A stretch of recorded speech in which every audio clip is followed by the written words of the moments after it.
কিছুক্ষণের মধ্যেই তে জাঙ্কুকের জন্য পরোটা, আলুর দম, সাদা ভাত, ডাল, পঞ্চরত্ন, ডিমের মামলেট বানিয়ে ফেলে। জাঙ্কুক কিচেনের এক কোণে দাঁড়িয়ে তেকে অবজার্ভ করছে। তে এমনভাবে কাজ করছে যেন এটা তার নিজের বাড়ি। কতই না জানা আগে থেকে সবকিছু। রান্না শেষ করে তে সমস্ত পদ টেবিলে সাজায়। তের ফর্সা মুখে ছোট ছোট ঘামের বিন্দু তার গলা দিয়ে গড়িয়ে বুকের খাঁজে পড়ছে। এই দৃশ্য জাঙ্কুকের দম আটকে দিয়েছে। কারোর ক্লান্ত মুখশ্রীও যে এতটা সুন্দর হতে পারে আজ জাঙ্কুক দেখে না দেখলে জানতেই পারতো না। স্যার, খাবার রেডি, বসুন। জাঙ্কুক তার কল্পনা থেকে বেরিয়ে আসে আর টেবিলে খেতে বসে। তেও তাকে স্বাচ্ছন্দ্যে খাবার বেড়ে দিতে থাকে। পিঙ্ক রোজ, তোমার তো ভীষণ সাহস দেখছি। কালকের মাত্র পরিচয় আর আজ আমার বাড়িতে এসে আমাকে রান্না করে খাওয়াচ্ছ। আমাকে একবারও জিজ্ঞেস করছো না আমার আসল পরিচয়? এতটা বোকা তো তুমি না পিঙ্ক রোজ যে আমি একটা বিজনেসম্যান এটা তুমি এখনো বিশ্বাস করবে? তে একটু মলিন হাসে। স্যার, আমি এইটুকু ঠিকই বুঝতে পেরেছি আপনি সাধারণ কেউ নন। না হলে ওই রকম একটা নোংরা পরিস্থিতি থেকে এত সহজে আপনি আমাকে বার করতে পারতেন। আর রইল পড়ে আমার মনে প্রশ্ন জাগার, আমি নিতান্তই একজন সাধারণ মানুষ। আপনার মতো একটা ভিআইপিকে কিভাবে প্রশ্ন করি? Too smart, I like it. তবে আজ আমার সমস্ত সিক্রেট তোমায় বলতে ইচ্ছে করছে সোনা। স্যার, ডিনার তো শেষ, এবার আমি কি করব? কি করবে? কি চাইছো তুমি পিঙ্ক রোজ? লাস্ট নাইটের মতো আজও আমার দ্বারা স্যাটিসফাই হতে চাও সোনা? হোয়াট? না না sir, I didn't mean that. Then what do you mean baby girl?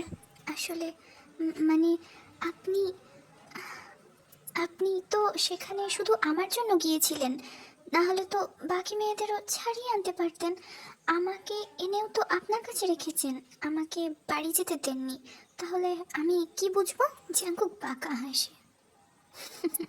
হ্যাঁ পিঙ্ক রোজ, তুমি ভীষণ স্মার্ট। আমি তোমাকে এখানে ওই জন্যই এনেছি যেটা তুমি ধারণা করছো। এটা বলে জাঙ্কুক থেকে কোলে তুলে নেয় এবং নিজের রুমের দিকে যায়। কিং সাইজ বেডের ওপর তের নরম দেহটা শুইয়ে দিয়ে নিজের বিশাল দেহ চেপে ধরে তার ঠোঁট জোড়া চুষতে শুরু করে। অবশ্য তেও পছন্দ করে জাঙ্কুককে। এই পুরুষটির সান্নিধ্য তে ভীষণ ভাবে চাই। তাই তো জাঙ্কুকের পার্সোনাল লাইফ নিয়ে অত মাথা ঘামায় না সে। আজ তেও সমান তালে তাল মিলিয়েছে জাঙ্কুকের সাথে।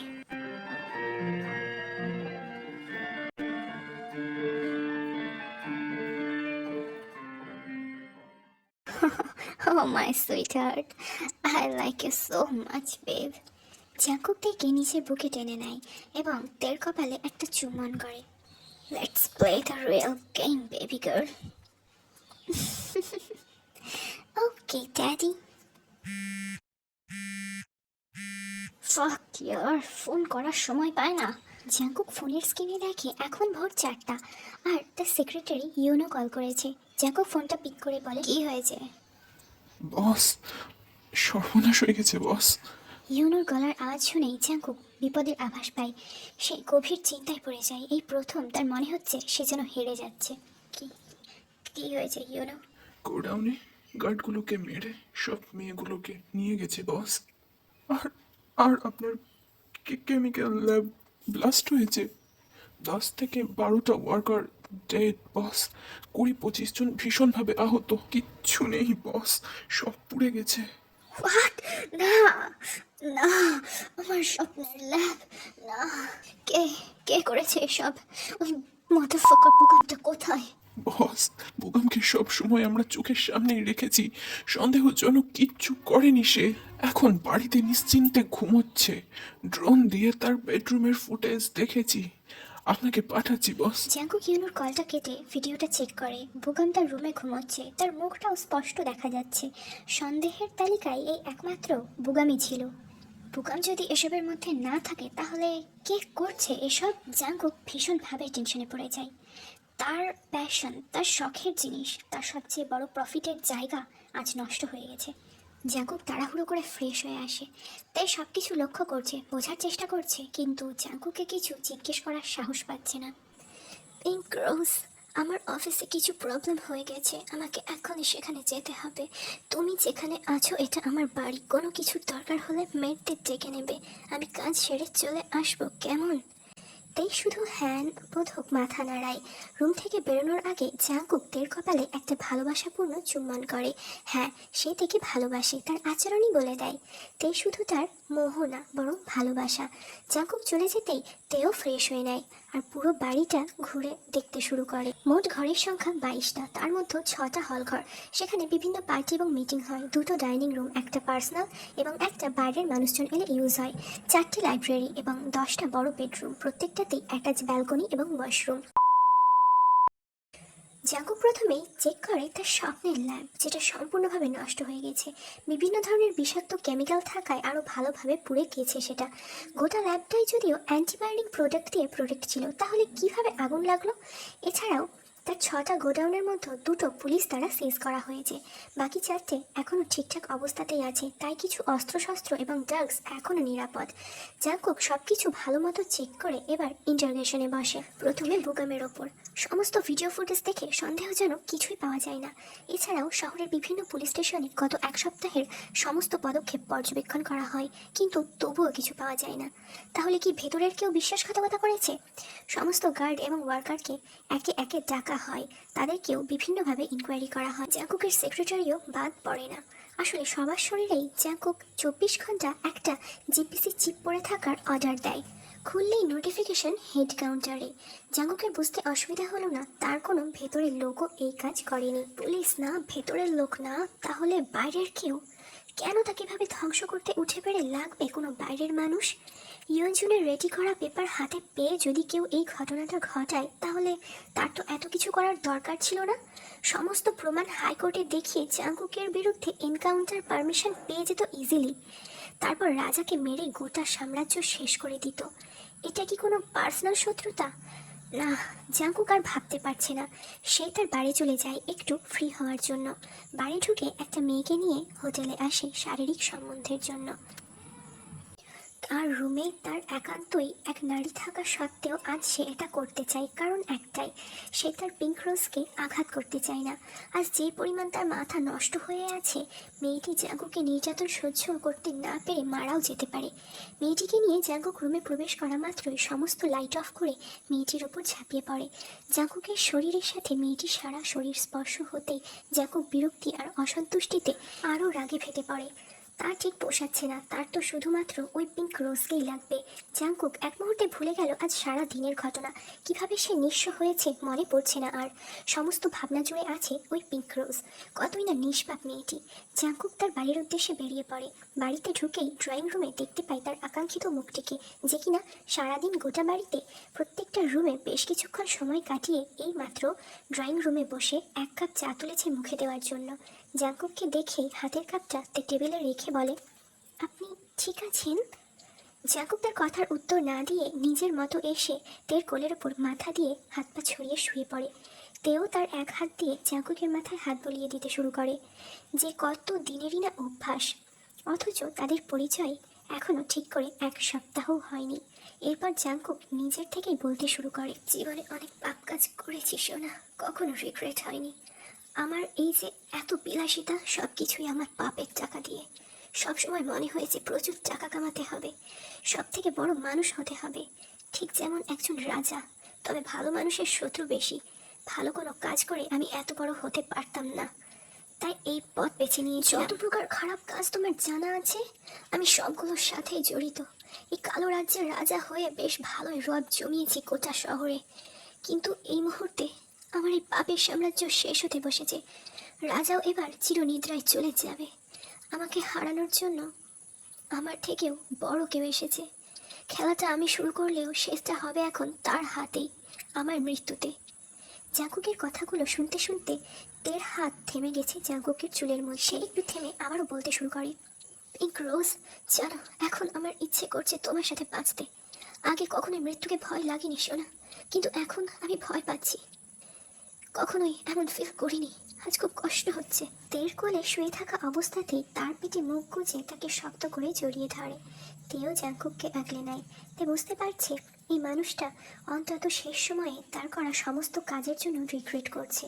আরও একটা সুযোগ চাইছে সে বিধাতার কাছে। আগুনের তাপ কমেইনি, অথচ পরদিন আরও বড় ঘটনা অপেক্ষা করছিল জাংকুকের জন্য।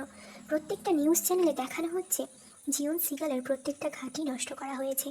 সেখান থেকে উদ্ধার হওয়া ড্রাগস, ওয়েপেন্স প্রভৃতি জিনিসগুলো জলজল করে তার বিরুদ্ধে সাক্ষী দিতে ব্যস্ত। ওয়ার্কার এবং বডিগার্ডদেরও বেশিরভাগই গ্রেপ্তার হয়েছে, কিছু জন তো ধস্তাধস্তিতে মারাও পড়েছে। ইতিমধ্যে জিওন সিগাল মুখোশের আড়ালে জিওন জাংকুক নামটাও উঠে এসেছে। তার সমস্ত নেটওয়ার্কের গোড়া তার হোটেল সিজ করা হয়েছে। এসবের পিছনে আছেন একজন encounter specialist, head of the police ডিপার্টমেন্টের ব্রিলিয়েন্ট অফিসার, যে কিনা এখন জাংকুকের বাড়ির দিকেই আসছে। নিজের ধ্বংস এত নিকটে বুঝেও জাংকুক যেন আজ নীরব। ওই তো এখনই ঝড় এসে সব নষ্ট করে দিয়ে চলে যাবে। পূর্বাভাস কতটাই না গুমট হয়ে আছে।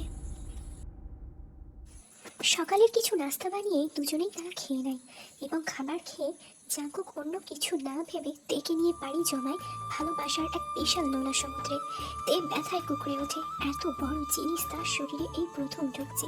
এর আগে তো জাংকুক শুধুমাত্র আমল ব্যবহার করেছিল। প্রবেশ করানো মাত্রই তে জাংকুকের দু হাত শক্ত করে খামচে ধরে। জাংকুক একইভাবে কিছুক্ষণ অপেক্ষা করে তেকে কমফোর্ট করানোর জন্য, তারপর আস্তে আস্তে মুভ করতে শুরু করে। কিন্তু এতে ব্যথা কমার বদলে আরও বেড়ে গেল।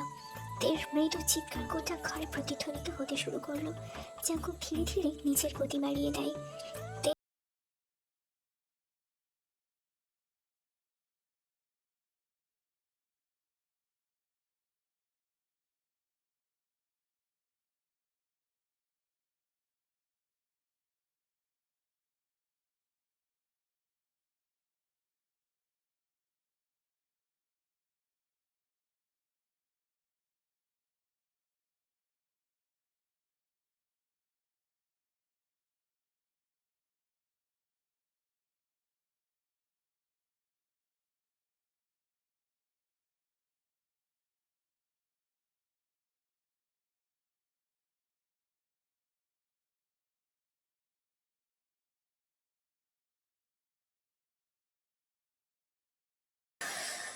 পিঙ্ক রোজ, পিঙ্ক রোজ, ফ্রেশ হয়ে নাও।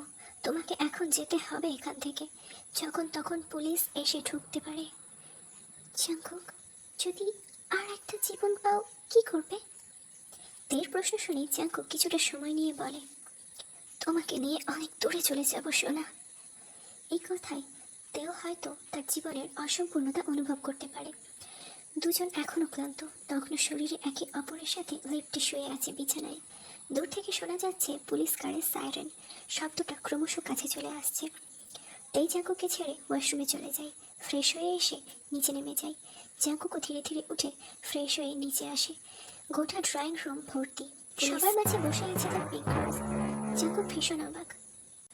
পিঙ্ক রোজ এখনো যায়নি? ওকে বেরোনোর সময় পায়নি? আমি এখানে ওকে আমার সাথে জড়াতে চাইনি, আর এই মেয়েটা কি করলো এটা? তার ভাবনার মাঝেই তে বলে উঠল, good morning mister Jeon Jungkook. Oops, Jeon Seagal, nice to meet you.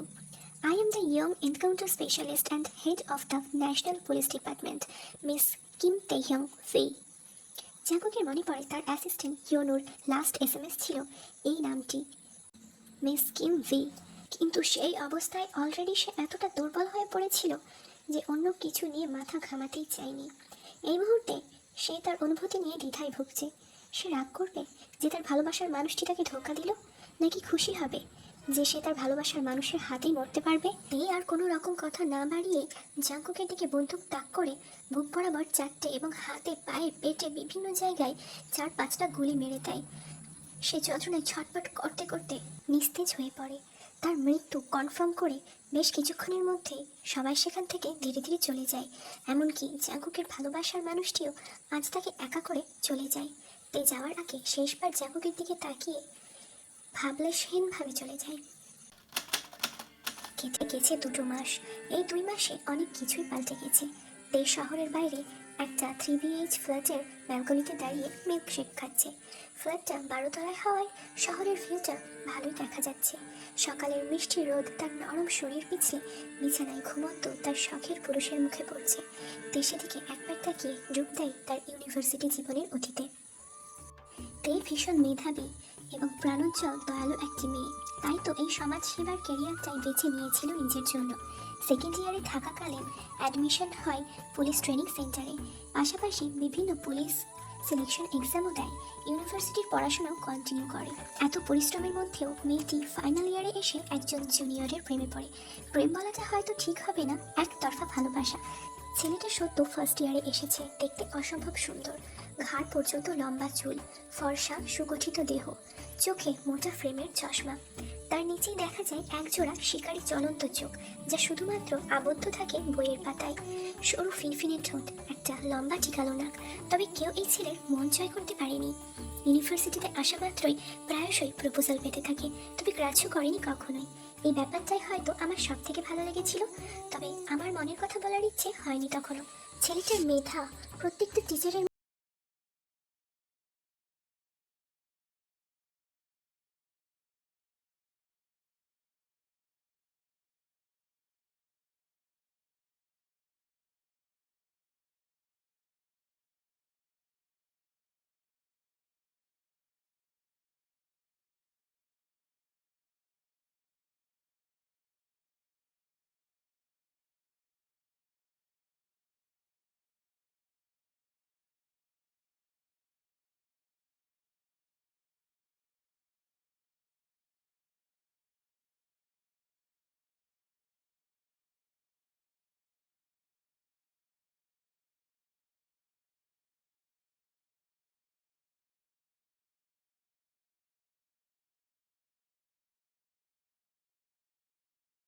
মিমন case তেই জাঙ্কুকের কথায় তার ভাবনার জগৎ থেকে ফিরে আসে আর ঝাঁপিয়ে পড়ে জাঙ্কুকের ওপর। সাথে সাথে জাঙ্কুক ব্যথায় আর্তনাদ করে ওঠে। তুমি কি ভুলে যাও আমি আহত সোনা? গুলি তো আমিই মেরেছিলাম, আমি ভুলবো কি করে?